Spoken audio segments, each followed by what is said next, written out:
के मुख्यमंत्री MK. Stalin ने बुधवार को केंद्र सरकार को बताया कि श्रीलंकाई नौसेना ने राज्य के 9 मछुआरों को गिरफ्तार किया है और उनकी 9 नावों को भी अपने कब्जे में ले लिया है। उन्होंने केंद्र सरकार से सभी मछुआरों और उनकी नावों की रिहाई के लिए जल्द कदम उठाने का आग्रह किया है।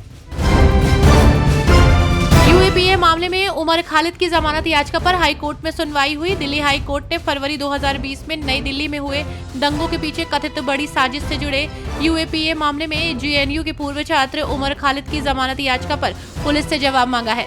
जस्टिस सुरेश कुमार कैत और जस्टिस गिरीश कटपालिया की पीठ ने सुनवाई के लिए 29 अगस्त तारीख तय की है।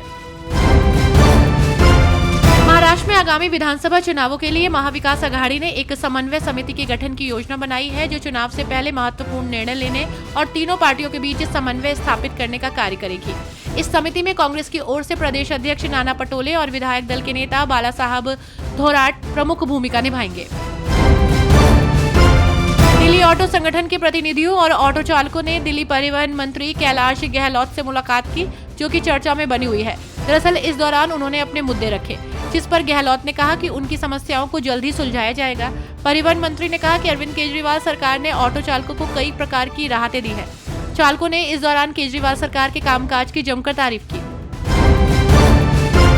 कांग्रेस सांसद पी चिदम्बरम ने वित्त मंत्री निर्मला सीतारमण द्वारा केंद्रीय बजट पढ़े जाने के बाद राज्यसभा में अपने भाषण में सरकार से 5 सवाल पूछे। पी चिदम्बरम ने सत्तारूढ़ भारतीय जनता पार्टी से 400 रुपए दैनिक न्यूनतम मजदूरी सुनिश्चित करने और एमएसपी या न्यूनतम समर्थन मूल्य के लिए कानूनी गारंटी प्रदान करने की मांग की। चिदम्बरम का भाषण 4 प्रमुख मुद्दों पर आधारित था, जिसमें से पहला मुद्दा बेरोजगारी था। पूर्व वित्त मंत्री ने कहा कि बेरोजगारी सबसे बड़ी चुनौती है। झारखंड के प्रदेश कांग्रेस कमेटी के तत्वावधान में विधायक दल की बैठक में सरकार की नीतियों पर खुलकर चर्चा हुई और कांग्रेस के वादों को पूरा करने के लिए दबाव बनाने की रणनीति पर विचार हुआ। प्रदेश कांग्रेस प्रभारी गुलाम अहमद मीर ने नवनियुक्त कृषि मंत्री दीपिका पांडे सिंह से पूछा कि कृषि ऋण कैसे माफ होगा और सरकार अथवा विभाग की इस मुद्दे पर क्या योजना है। पश्चिम बंगाल की मुख्यमंत्री ममता बनर्जी ने दुर्गा पूजा की तैयारियों को लेकर पुनेताजी इंडोर स्टेडियम में राज्यभर की दुर्गा पूजा कमेटियों और पुलिस प्रशासन के साथ बैठक की है। इस बैठक के दौरान पूजा के दौरान पर्याप्त पुलिस व्यवस्था और नजरदारी पर जोर दिया गया है, तो वहीं पूजा कमेटियों को मिलने वाले अनुदान को भी इस साल बढ़ाया गया। केंद्र सरकार द्वारा पेश किए गए बजट की जमकर चर्चा हो रही है। ऐसे में रेलवे बजट के तहत ओडिशा के लिए 10,586 करोड़ रुपए के प्रावधान की घोषणा की गई है। वहीं इसके अलावा 59 railway station Amrit Bharat station योजना में शामिल किए गए हैं। रेल मंत्री ने कहा कि पहले यूपीए के समय ओडिशा को 838 करोड़ रुपए मिलते थे। मध्य प्रदेश हाई कोर्ट में एक जनहित याचिका दायर कर आरोप लगाया गया है कि विमान कंपनियां जबलपुर से भेदभाव कर रही हैं।